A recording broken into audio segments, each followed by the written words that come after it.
گزشتہ 2-3 مہینوں سے ڈالر کی قیمت میں 47 روپے تک اضافہ ہوا ہے اور پاکستان کی کرنسی اس حد تک ڈی ویلیو ہوئی ہے. اور اس کی وجہ کیا اور کون وہ شخص ہے جو ڈالر کی قیمت کو واپس لا سکتا ہے؟ اور تخمینے یہ کہتے ہیں کہ ڈالر کی قیمت جو اس وقت ملک میں جا رہی ہے، یہ قیمت اگر کنٹرول نہ ہوئی تو ڈالر جو ہے ایک کافی بڑی حد کو چھو سکتا ہے. اور اگر یہ کنٹرول ہوتی ہے تو یہ ڈالر واپس کیا 160 پر جا سکتا ہے؟ سارے سوالات کے جواب دیں گے اور وہ 4 بڑی وجوہات آپ سے شیئر کریں گے جس کی وجہ سے ڈالر اس وقت بے لگام ہوا ہے.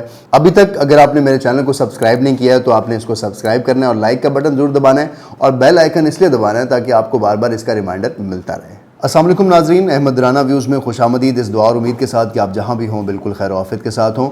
یہ ویڈیو جس وقت ہم آپ کے ساتھ شیئر کر رہے ہیں، اس ویڈیو میں اس ویڈیو بناتے وقت اس وقت جو ڈالر کی قیمت ہے وہ 225 روپے تک پہنچ گئی ہے. اور پاکستان کی تاریخ میں 1947 کے بعد پہلی بار ایسا ہوا ہے کہ یہ ایک دن کے اندر بلکہ گھنٹوں میں ڈالر کی قیمت میں اضافہ ہوا ہے اور ایک دن میں 7 روپیہ پاکستانی جو ہے وہ ڈی ویلیو ہوا ہے اور وہ ڈالر کی قیمت جو ہے اس میں اضافہ ہوا ہے.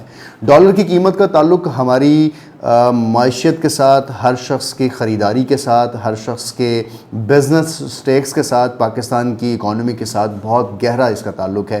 اور اس تعلق کو سمجھنے کے لیے ہم اس کے محرکات کی طرف اشارہ کریں گے کہ کون سی ایسی وجوہات ہیں جس کی وجہ سے ڈالر اچانک اوپر چلا گیا ہے. اور آپ آج کل ایسی باتیں سن رہے ہوں گے کہ پاکستان خدا نہ خواستہ، اللہ نہ کرے کبھی بھی ایسا ہو کہ پاکستان سری لنکا بننے جا رہا ہے اور دیوالیہ ہو سکتا ہے، تو اس میں ڈالر کا جو ریٹ ہے، بڑھتا ریٹ ہے پاکستان کا، اور پاکستان کی کرنسی اتنی ڈی ویلیو اگر ہو رہی ہے تو اس کے پیچھے وجوہات کیا ہیں اور کیا واقعی یہ حالات جو ہیں وہ سری لنکا کی طرف جائیں گے یا نہیں جائیں گے؟ یہ سارے سوالات کا جواب لیں گے. آپ نے میرے ساتھ رہنا ہے. کچھ ایسے فیکٹرز ہیں، 4 ایسی وجوہات ہیں جو میں آپ کے ساتھ شیئر کرنے جا رہا ہوں، جو اس وقت ڈالر کی جو قیمت ہے 225 روپے تک جو جا پہنچا ہے اور یہ قیمت مسلسل بڑھ رہی ہے. ہو سکتا ہے کہ جب یہ ویڈیو آپ دیکھ رہے ہوں تو اس وقت قیمت کچھ اور ہو، لیکن یہ 225 کا اضافہ ہے. یہ کیوں ہوا ہے؟ تو اگر آپ کو تھوڑا سا پس منظر میں بتاؤں تو پاکستان تحریک انصاف کی گورنمنٹ جب چینج ہوئی تو اس وقت ڈالر جو ایوریجلی جہاں پر ٹریڈ کر رہا تھا وہ 178 روپیز پہ ٹریڈ کر رہا تھا. اور اب جب کہ یہ رجیم چینج ہوا، نئے ایکسپرٹس آ گئے، ایسی گورنمنٹ آ گئی جو معیشت کو سنبھال سکتی ہے، جو ملک کو اندھیروں سے نکال سکتی ہے. اور یہ جو نااہلی کا داغ عمران خان پہ لگتا رہا کہ وہ نااہل ہیں، ان کی وجہ سے ڈالر جو ہے وہ 120 سے 178 پر ٹھہرا، ہم آ کر اس ڈالر کو چینج کریں گے. تو انہوں نے ڈالر کو کیا چینج کیا؟ ڈالر 47 روپیز تک اوپر جا چکا ہے اور اس وقت 225 روپے یہ میں آپ سے شیئر کر رہا ہوں. اب یہ بڑھا کیوں ان ایکسپرٹ کے ساتھ ایسا ہوا، یا کیا ان ایکسپرٹس نے ایسا کیا یا اس موجودہ حکومت نے ایسا کیا کہ یہ جو 2-3 مہینے ہیں اس میں ڈالر اچانک شوٹ کر گیا؟ تو جو پہلی وجہ ہے وہ یہ ہے کہ جب یہ گورنمنٹ آئی تو اس وقت آتے ہی اس گورنمنٹ نے آئی ایم ایف کے ساتھ جو ڈیل کی، یہ وہی ڈیل تھی جو عمران خان صاحب آئی ایم ایف کے ساتھ کر گئے تھے اور اس ڈیل کو انہوں نے دوبارہ سے ری انسٹیٹ کرنا تھا. تو اس وقت ڈالر کی قیمت کے اندر اسپیکولیشنز یعنی رومرز اور ایسے مفروضات آنا شروع ہوئے کہ ڈالر جو ہے پاکستان میں اب اس ڈیل کے بعد فوراً آ جائیں گے. اور ایک جو خطرہ تھا یا جو ایک ڈر تھا وہ یہ تھا کہ اگر یہ ڈیل نہ ہوئی تو پھر شاید پاکستان کے پاس ڈالرز نہیں آئیں گے اور ڈالر کی قیمت بڑھ جائے گی. لیکن آئی ایم ایف کی ڈیل ہونے میں 3 مہینوں کا وقت جو لگنا تھا، یہ سب سے بڑی وجہ ہے کہ ڈالر مسلسل اوپر جا رہا تھا. کیونکہ ہر گزرتے دن کے بعد شاید یہ شکوک و شبہات پیدا ہو رہے تھے کہ یہ گورنمنٹ آئی ایم ایف کے ساتھ ڈیل نہیں کر سکتی، کیونکہ آئی ایم ایف کے ساتھ ڈیل کرتے وقت بہت سارے مختلف فیصلے کرنے پڑنے تھے، اور جو کہ وزیر اعظم شہباز شریف بہت دفعہ کہہ چکے ہیں، ان کے اتحادی بہت دفعہ کہہ چکے ہیں، اور یہ کہا جاتا تھا کہ مشکل فیصلے شاید نہ کریں وہ. اس وجہ سے آئی ایم ایف آپ کی بات نہیں مانے گا. تو آئی ایم ایف یہ چاہتا ہے کہ ان کے پیسے جو وہ پاکستان کو دے رہا ہے وہ پیسے ریکور کرنے کے لیے آپ کو ہر طبقے کے اوپر ٹیکس لگانا ہوگا. اور یہ ہر طبقے پر ٹیکس لگانے کی وجہ ہی یہ ایک بڑی وجہ ہے کہ ڈالر جو ٹیکس یا لیویز جو لگائی گئی تھیں پیٹرول کے اوپر ان میں اضافہ کیا گیا، جو سبسڈیز دی گئی تھیں ان کو ختم کیا گیا. تو عوامی ریلیف جب سب ٹائم ختم ہوا تو یہ مشکل فیصلہ تھا، اور پھر یہ سوچا گیا کہ نہیں، یہ حکومت شاید مشکل فیصلے نہ کرے، اور حکومت ان کے پاس سٹیبلٹی نہیں ہے، ہو سکتا ہے یہ حکومت سے چلے جائیں. اس وجہ سے اس فیصلے کو ڈیلے کرتے رہے. اس ڈیلے کی وجہ سے جو ڈالر کا کانفیڈنس ہے وہ اپریشیٹ ہوتا رہا. رہا اور ڈالر کی قیمت میں مسلسل اضافہ ہوتا رہا. اب جب کہ آئی ایم ایف کا معاہدہ تقریباً کمپلیٹ ہونے کو ہے، اس وقت جب کہ آئی ایم ایف کے معاہدے کے بارے میں کہا جا رہا ہے کہ وہ کمپلیٹ ہو جائے گا اور حکومتی لوگ جو ہیں وہ اس وقت بیٹھے ہیں نیو یارک کے اندر، وہاں بیٹھ کے فیصلہ کر رہے ہیں، وہاں سٹاف لیول میٹنگز ہو چکی ہیں، پھر بھی ڈالرز پاکستان کیوں نہیں آ رہے اور آئی ایم ایف پاکستان کو پیسوں کی پہلی جو قسط ہے وہ جاری کیوں نہیں کر رہا؟ کیونکہ ابھی تک یہ ڈیل فائنلی سائنڈ نہیں ہوئی ہے. سو اب ایک اور ڈیلے. تو اس کا مطلب ہے کہ پاکستان کی طرف آنے والی جو مختلف ایڈز ہیں، جس میں چائنا کی ایڈ ہے، ایشین ڈیولپمنٹ بینک ہے اور بہت ساری ایڈز، اور بہت سارے ممالک نے یہ کنڈیشن رکھ دی ہے کہ اگر آئی ایم ایف آپ کی اکانومی پہ اعتماد کرتا ہے، آپ کو پیسے دیتا ہے، تو ہم بھی آپ کو پیسے دے دیں گے.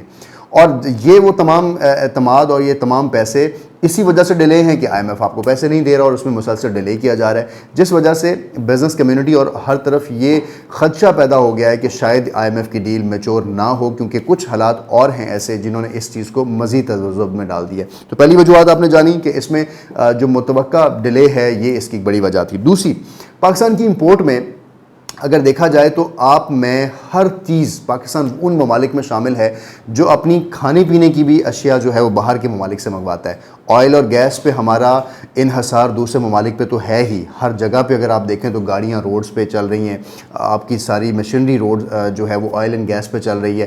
اس کے علاوہ آپ کی جو انرجی سیکٹر ہے وہ سارا آئل اور گیس کے مہنگے جو باہر دنیا انٹرنیشنل آئل مہنگائی ہے اس پر چل رہا ہے. تو آپ نے امپورٹ کرنے ہی کرنے ہیں، اور اس امپورٹ کی وجہ سے جب ڈالر کی قیمت آپ کے ملک میں زیادہ ہے تو آپ کو زیادہ ڈالر خرچ کرنے ہیں. اس وجہ سے ڈالر آپ کے ملک میں کم ہو رہے ہیں اور ڈالر کی ڈیمانڈ بڑھ رہی ہے.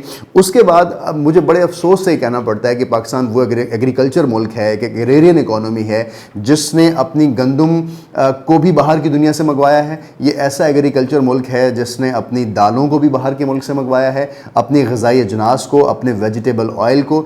ہم اپنی بیسک نیسیسٹیز جن کو ہم اپنے ملک میں پیدا کر سکتے تھے، بنا سکتے تھے، ہم اس میں خود کفیل ہیں، لیکن ہم اس کو اپنی مس گورننس کہیں، نااہلی کہیں، لیک آف پریورٹیز کہیں. ہمارا امپورٹ بل اس وقت اس حد تک بڑھ گیا ہے کہ ہم مسلسل ڈالرز خرچ کرتے جا رہے ہیں. تو اس وقت پاکستان کا جو امپورٹ بل ہے یہ ایک بڑی وجہ ہے جس کی وجہ سے زیادہ امپورٹ کرنا چیزیں کہ آپ کا ڈالر جو ہے وہ مسلسل بڑھ رہا ہے. اس میں ایک بڑی امپورٹنٹ چیز ہے کہ جب آپ باہر کی دنیا سے کوئی چیز امپورٹ کرتے ہیں تو اس وقت پوری دنیا کے اندر انفلیشن کا فیکٹر موجود ہے. دنیا میں چیزیں مہنگی ہو چکی ہیں اور اس کی وجہ یوکرین وار ہے، اس کی وجہ پوسٹ کووڈ سچویشن ہے. اس کی وجہ سے آپ کو ہر چیز باہر سے مہنگی مل رہی ہے. تو اب دیکھیں مذاق یہ ہمارے ساتھ ہوا ہے کہ ہم شاید چیزیں تھوڑی منگوا رہے ہیں لیکن ان کی قیمت ہمیں زیادہ دینی پڑ رہی ہے، اور زیادہ قیمت دینے کی وجہ سے ہمارا امپورٹ بل زیادہ آ رہا ہے. اور زیادہ قیمت ہم کس چیز میں پے کرتے ہیں؟ ہم ڈالر میں پے کرتے ہیں. تو جب ہم ڈالر زیادہ خرچ کر رہے ہیں تو ہم اپنے فارن ریزروز کو کم کر رہے ہیں اور ڈالر کی قیمت ملک میں زیادہ ہو رہی ہوگی. تھرڈ صورتحال پہ چلتے ہیں جو کہ اس وقت غیر یقینی کی صورتحال ہے، جس کے لیے میں ورڈ یوز کروں گا پولیٹیکل انسٹیبلٹی ہے. غیر جو یقینی ہے ہماری اس وقت سیاسی تسلسل میں، یہ اس وقت ملک کو شدید ڈیمیج کر رہی ہے. آپ کو پتہ ہے کہ جب سے رجیم چینج ہونے کے نعرے لگے ہیں اور عمران خان کی نااہلی کے بعد چیمپئنز کو لانے کی باتیں ہو رہی ہیں، ان دو چیزوں کے درمیان ایک دن بھی شاید اس حکومت نے نہیں وہ دیکھا ہے جس میں ان کو سٹیبلٹی ملی ہو، جہاں ان کی سٹاک مارکیٹ سٹیبل رہی ہو، جہاں پہ انویسٹر ان پہ سٹے کر رہا ہو، جہاں ان کے لیے ہمیشہ سے یہ لگتا ہے کہ آج یہ گورنمنٹ ہے اور کل نہیں ہوگی. ہر چوک چوراہے پر آپ مختلف طرح کے بیانات سن رہے ہیں کہ کل یہ گورنمنٹ چلی جائے گی. اور اب ریسنٹلی جو ضمنی انتخاب ہوا ہے پنجاب اسمبلی کا، اور اب 22 جولائی کو جو حمزہ شہباز یا چودھری پرویز الہی کے درمیان جو متوقع مقابلہ ہے، اس پر بھی باتیں ہو رہی ہیں کہ شاید آنے والی گورنمنٹ جو ہے وہ پنجاب کے اندر پاکستان تحریک انصاف بنائے گی، جو کہ بظاہر اس لیے نظر آتا ہے کیونکہ ان کے نمبرز پورے ہیں. لیکن تو جو یہ سیاسی غیر یقینی ہے، تمام مارکیٹس کے جو انویسٹرز اور سٹیک ہولڈرز ہیں پھر وہ چپ کر کے بیٹھ جاتے ہیں. بات بالکل ایسی ہے کہ اگر آپ نے کہیں پیسے انویسٹ کرنے ہوں اور وہاں غیر یقینی ہو تو آپ نہیں کریں گے. تو یہی حال پاکستان کی اکانومی کے ساتھ بھی ہے. پنجاب کے ضمنی انتخاب اس وقت ڈالر کی ریٹ کی سب سے بڑی وجہ ہیں، کیونکہ اس سے غیر یقینی اور غیر سیاسی جو ماحول ہے وہ سیاسی تو ہو چکا ہے. اس کے ساتھ ساتھ حکومت نہ چلنے کا ڈر جو ہے اس وقت ہر شخص کے پاس ہے کہ شاید یہ حکومت اناؤنس کرے گی اور انٹرم گورنمنٹ آ جائے گی اور انٹرم گورنمنٹ پھر اپنے الیکشنز کروائے گی. تو اگر گورنمنٹ نے انٹرم آنا ہے تو ڈالر کو پھر کنٹرول کرنے کی جو فسکل پالیسی ہے یا جو اس کے اوپر بیٹھنے والے لوگ ہیں وہ کون اس کو رن کرے گا، کون اس کو ڈرائیو کرے گا؟ تو ڈالر جو ہے وہ اسی لیے آپ کی کرنسی جو ہے وہ فری فال ہو رہی ہے اور ڈالر بڑھ رہا ہے. اس کے بعد آئی ایم ایف کیا انٹرم گورنمنٹ کو قرضہ دے گا؟ اور کیا IMF interim government کے ساتھ چلے گا؟ کیا آئی ایم ایف جو ہے وہ رجیم چینج ہونے کے بعد اس وقت کی جو غیر یقینی کی جو صورتحال ہے ان سارے سیاسی معاملات کو کیا پاکستان کی اسٹیبلٹی کے لیے پازیٹیولی دیکھ رہا ہے؟ تو یہ ساری باتیں جو ہیں اس وجہ سے ڈالر کے اوپر ایک پریشر کریٹ کر رہی ہیں، اور آپ کی انٹرنیشنل مارکیٹ کے اندر ڈالر نہ آنے کی وجہ سے آپ کی اکانومی کے اندر باقی ملکوں کی طرف سے آپ پر کانفیڈنس نہ ہونے کی وجہ سے ڈالر کی قیمت جو ہے وہ انکریز کر رہی ہے۔ Fourth and last point that is very important, اور وہ یہ ہے کہ اس وقت پوری دنیا کے اندر ڈالر کی قیمت جو ہے اس میں اضافہ ہوا ہے، اور ساری دنیا کی جو کرنسیز ہیں ڈالر کے مقابلے میں وہ کم ہوئی ہیں۔ یورو اتنی مضبوط کرنسی ہے، ڈالر کے مقابلے میں کم ہوئی ہے۔ جو انڈین روپیز ہیں وہ بھی ڈالر کے مقابلے میں کم ہوئے ہیں۔ بنگلہ دیش ٹکا ڈالر کے مقابلے میں کم ہوا ہے۔ سو یہ جو ساری انٹرنیشنل کرنسیز کے اوپر جو ڈالر کا پریشر ہے اس کی ایک بڑی وجہ یہ ہے کہ ڈالر نے امریکہ نے جو اپنے انٹرسٹ ریٹ میں اضافہ کیا ہے اس کی وجہ سے بہت سے لوگوں نے ڈالرز کو جو ہے ڈالر اس کی وجہ سے اپریشیٹ ہوا ہے، اور انٹرنیشنل مارکیٹ میں ڈالر کی قیمت بڑھی ہے۔